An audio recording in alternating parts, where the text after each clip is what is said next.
Grace and peace, everybody. Grace and peace. This is Dear Woke Christian. This is going to be a one and done today. And hopefully we can keep this thing with under 10 minutes because it's just such a dumb topic that I really don't believe that I have to talk about it. But first of all, shout out to the podcasters here in Atlanta called Hardly Initiated. Recently, and Hardly Initiated does podcasts centered around male and female relationships, dating, so on and so forth. They have a very popular platform. Shout out to those brothers over there at Hardly Initiated. They're here in Atlanta, and they're doing really good stuff. So shout out to that. They've had some great interviews, and I'm going to react, however, to one of their interviews that they had recently, Umar Johnson. And the reason I want to talk about this is because first of all, I don't believe that Umar Johnson is as profound and prolific as people like to project him out to be. I don't believe that.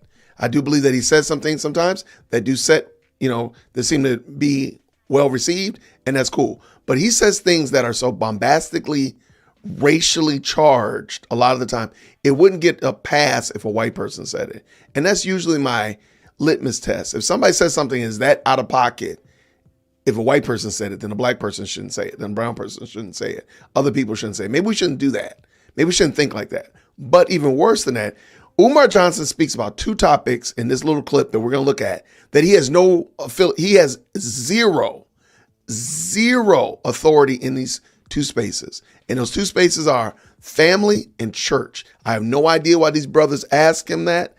Truly, I don't even know why they're asking him about dating at all. But I pulled this clip out and I want to talk about it. So with no further ado, this is going to be a one and done, by the way. So we're going to get this done and we're going to go get y'all out of here. Looks good. Let's have some fun. Let's go. Let me ask this question here because, I think this is a very important part of our platform. We've brought a lot of people up from, the Christian background. Okay. We brought people up from Muslim backgrounds. Okay. And I truly do, because we talk about all aspects of relationships, and your spiritual belief systems are connected to your value systems. I believe they are. That's why those, spiritual leaders, bringing them up, are vitally important, are prominent and can bring some real game to the conversation. True. But see, I want to talk to you in particular about the Black church in general. Okay. Because I know you've had some, perspectives and opinions about it. Just in general. Why do I want them to shout out to the brothers Hardly Initiated? My name is Jason. I live right here in Marietta, Georgia. Have me on your show so I can talk about being a chef at a 4-star, 5-star restaurant. I want to talk about that. Or have me on your show and talk about deep sea scuba diving recovery. I want to talk about that. I got some experience with that. Well, clearly they would not have me on the show to talk about those things because I'm not a 5-star chef, because I'm not a deep sea scuba diving instructor or whatever of that nature. Why in the world would you ask Umar Johnson about the church and he's not a Christian? I'm just saying, because and the reason I say that is because you're going to see very quickly his answers show you he has no idea what the church is supposed to do. But let him show you. As far as the Black church and the role that is currently played in where we are economically, relationally, with our families, do you feel like it should have, or it has played the role that it should have played? Not since the assassination of Dr. King. I will say that since King actually shifted the purpose of the church away from its actual mission, because this young man right here talking about economics and finance and all these other things is not the purpose of the church. It's not. You see nowhere in scripture that is the purpose of the church. And I think it's fair to say that if God wanted the church to be doing that, he would make it very clear and demonstrably clear this is what the church is supposed to be doing. It's not. So let us continue. Dr. King was assassinated and buried a few days later here in Atlanta, Georgia. The Black church, out of fear, retreated from the front lines of the struggle, and it reinvented itself away from being an organization of agitation to an organization of accommodation. Where's the church told to do any of that? Agitation, accommodation, retreating, withdrawal, advancing. Where are we told to do that? Why are you actually listening to Umar Johnson? Now the black church accommodates the agenda the white power structure has for us. Before we fought. Now, let's go have a cup of tea with the president. Let's go have a cup of tea with the government and see if we can get a couple crumbs from what he's about to do. Although what he's about to do is going to destroy our community. You see that? Mm-hmm. There's no more fight in the black church. The black church is more parasitic and exploitative of the black community than the Chinese stop and go. I'm going to push back in a couple of ways. Umar Johnson is just as bad and just as parasitic as anything else that he points his fingers at. And I will talk about that in a moment. But because he doesn't understand what the purpose of and the mission of the church is, he's going to, in a moment, he's going to speak so negatively about it because all he can understand is right now, right here. And he doesn't understand what the purpose of the church is, but let him prove that. In the Latino bodega. The difference between the Latino bodega and the Chinese stop and go and the Walmart and every place else we shop is at least you get something for your money. What do you get back from the black church when you invest? We give the black church $3 million every Sunday collectively in this country. Show me a black church with a supermarket. Okay, real quick. Is that now? Umar Johnson has a big problem about the fact that black church, as he calls it, receives donations, contributions, and such of that nature. I think it's very interesting. Umar Johnson has, and we'll talk about his school in a moment. He spent a lot of time, better than a decade, trying to get a school started with no staff, no students, and no support or backing whatsoever. So you must realize that part of his issue with the church is that they're probably not supporting his ideas. They're probably not supporting what he wants them to do. And in a moment, he's going to say what churches should be doing if they bring in a certain amount of money, this is what they need to be doing. Watch this. For the people. Show me a black church with a bank for the people. Show me a black church with a manufacturing and distribution network to hire our men and women. Show me a black church with a black school that children who are not Christian or Muslim or Hebrew can go to. But is that the responsibility of the church, though? It was. That's a great question, my guy. That's the question on the table. That's it. And I think, I don't know the faith systems of the hosts for Hardly Initiated, but that is a dope question. Let me back it up just a little smidgen because I want to hear that again. Right there. Let's go. That children who are not Christian or Muslim or Hebrew can go to. But is that the responsibility of the church, though? It was historically. Why did it change? No, it wasn't. No. This is one of the things. Umar Johnson thinks in a collective mindset. Education of children is primarily the responsibility of the family. The church did, in fact, help a lot with education because, of course, reading the scriptures. But the primary goal, the primary educators were the family, the mother and father. And then we talk about all these other things, financial literacy, mom and dad. All of that would have come from the family. Of course, the community and of course the church will contribute, but the primary, the main issue, the main ones is the family. Listen to what he's saying. The black church was the one-stop shop for us from the time we showed up in America. We buried our dead through the church. We got hired through the church. We fought the KKK through the church. We did our politics through the church. Everything you needed was in the black church. So it made sense for you. So it came through the family first and was coalesced and brought together in the church. Sir, to spend all your time at the church because the church was everything. They still want us to spend all our time at the church. And what are they doing for us? No institutions. $3 million a Sunday and no institutions. That's highway robbery. Mr. Shoemaker, you don't have any institution, sir. But I think it is preposterous that people still platform Umar Johnson and they know that he's a scam. They know that he's a grifter, but they keep platforming this man. For better than 10 years, this man has been going around talking about starting a school, collecting funds, bringing in money, so on and so forth. He secured a building and gives you live streams from the building talking about the HVAC system and the water and the plumbing and the security system and this, that, and the third, and for better than 10 years, and nothing has gotten done. Nothing has gotten done. But he sure can bop around and be on the Joe Budden podcast. He sure can bop around and be on Hardly Initiated on the Breakfast Club. I think I've counted 7 times since he announced this school, he's been on the Breakfast Club. That's crazy. And nobody holds his feet to the fire and say, hey, where is the school? Jermaine, where is it? And you know this, the dude is on TikTok burning it up. He on TikTok all the time, right? Watch this. This is something to think about. Next time you watch him on TikTok, it doesn't take long. You'll find him on TikTok. Count how many times you see him with staff people and teachers and educators. And when he introduces you to the principal of his school or the admin staff or the custodians, for crying out loud, anybody, when you see him with anybody who is working for this school, let me know. DearWokeC@gmail.com. You will not, because he doesn't.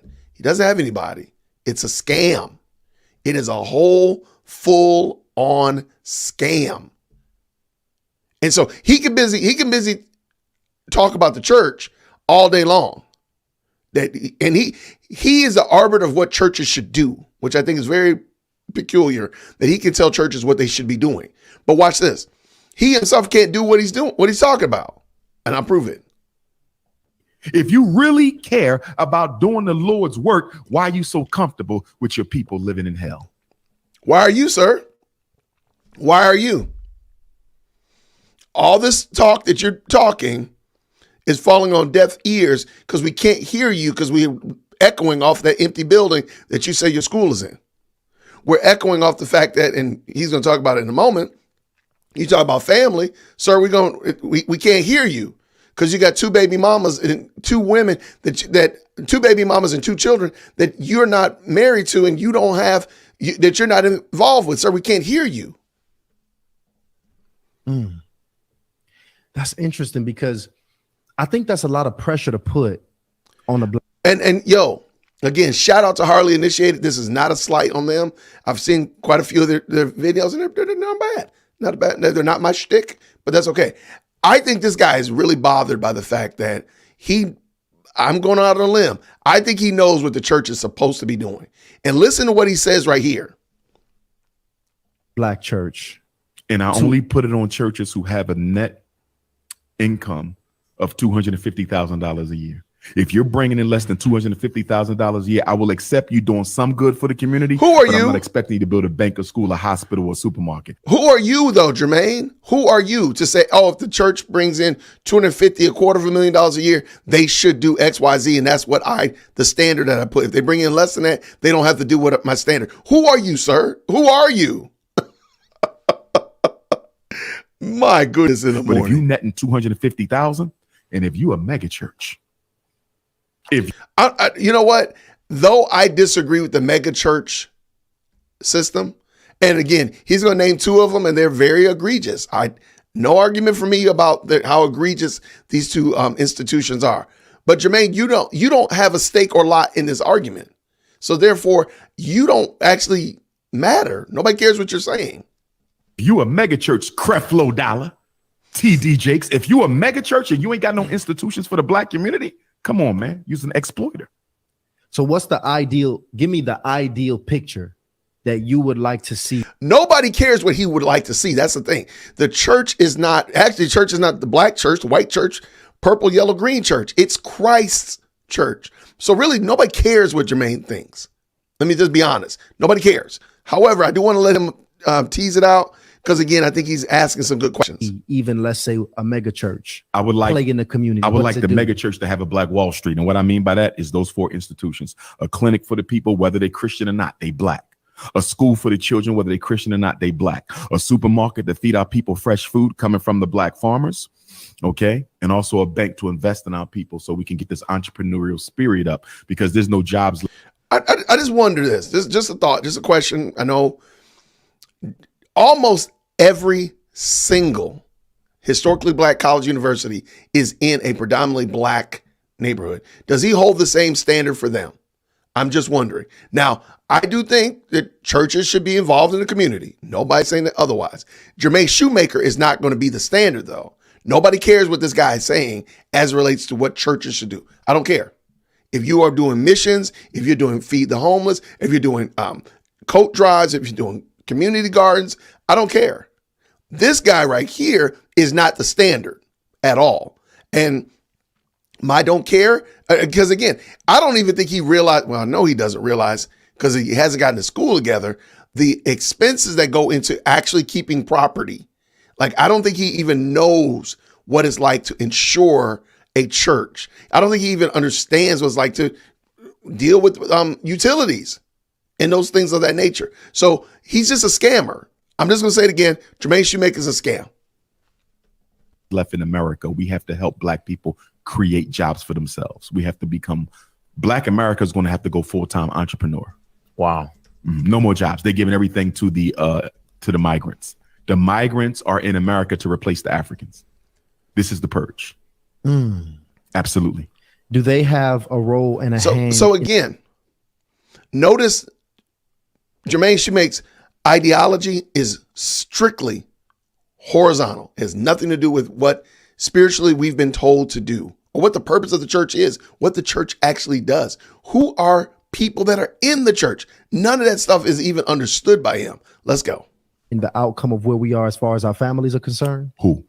I do think this one was a softball. I don't know why he asked this man about family. The church. I would say yes, and I'm going to tell you why. The Black church caters to the Black woman. And the reason the Black church caters to the Black woman is because the Black woman is the provider. She has more income and education than the man. So they're looking at this financially. They also have a vested interest in her never getting married. Whoa. The pastor is the metaphorical husband of all the single women in the community. I'm not saying he's sleeping with them. I'm saying he can go on and have that. I disagree. I understand what he's saying. And there's definitely some room to tease that out as relates to the role of single women in the church. There's absolutely. And there's lots of reasons and lots of discussion that could be had. But again, the purpose of the church is not what he's saying because he doesn't know. Keeping them so distracted with Jesus that they never find a husband. And that's the way he wants it to stay. Because if she finds a husband, she won't have as much time to be donating to the church all the time. Wow. So the Black church benefits from single motherhood. They don't want our sisters married because their pockets would go down. So what about you, sir? Like, just take that clip and juxtapose it on anything else that he said when he talks about family. Because remember, he has 2 baby mamas, so there's 2 children out there without a dad. Why are you not showing improving, sir? Why are you not doing that? Why are we even asking you about the church when you're clearly outside of it? I don't understand this. Is this all church or just the Black church? Well, there's always exceptions. Well, I don't care about the white church because I'm not thinking about that. But why are we even asking him though? Us. I'm talking about us. It's not every church. There's exceptions to every rule. I know good Black pastors. I know good Black churches. I speak in Black churches all the time. That's a shame that they let you speak in churches. You find a snake that don't bite. That does not negate the fact that most snakes are going to tear your ass up if they get a chance to. You feel me? I got you. And most Black churches are exploitative and do not serve the needs of the community. How your church is in the middle of a ghetto with all these problems we got, and you're not addressing a single one of them. I'm going to go on a limb. I'm going to go out on a limb. I mean, I can think of at least 3 pastors that I don't even agree with theologically that are deeply involved in the community around them. But please keep in mind one more thing. The goal of the church is not primarily to resolve the issues that are in the community. They're to deal with the people of the community and allow them to deal with their issues outside of the church. Because again, he thinks in a collective mindset, in a socialist mindset, whereas instead of looking at individuals and their problems, that's why he can completely duck and shirk over when people ask him about why is he not married? Why is he not doing these things? He can completely ignore those things and talk about the community. He can talk about the collective rather than the individual sitting right here that is demonstrating hypocrisy right in front of us. Black church takes 3 things from black people we can't afford to waste: too much damn time, too much damn money, and too much damn hope. We don't need hope. We need an agenda for change. But we don't. That's the problem. We don't need. I think it's funny because at no time will he admit that he has sold them a bill of goods. At no time will Jermaine Shoemake actually say, hey, yo, I done sold these people a bill of goods, man. I'm not doing anything more than flying to the moon. But nope, he won't admit that. Of course not. It is what it is.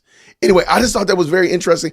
Shout out again to the brothers at Hardly Initiated. I got no beef with them. I hope that they see that. I hope you rather see that this video is just meant to discuss Umar Johnson and why was he even asked those questions about the black church and family when the man himself doesn't have a family and he's not a member of a church. I mean, now the video, the whole conversation is like 3 hours long, and maybe I'll bring in some more clips from there as well. But I thank y'all so much for tuning in today. This is going to be a one and done. I'm finished with this. Anyway, in the meantime and in between time, thank you so very much for your support. And until next time, everybody, grace and peace. We're out of here.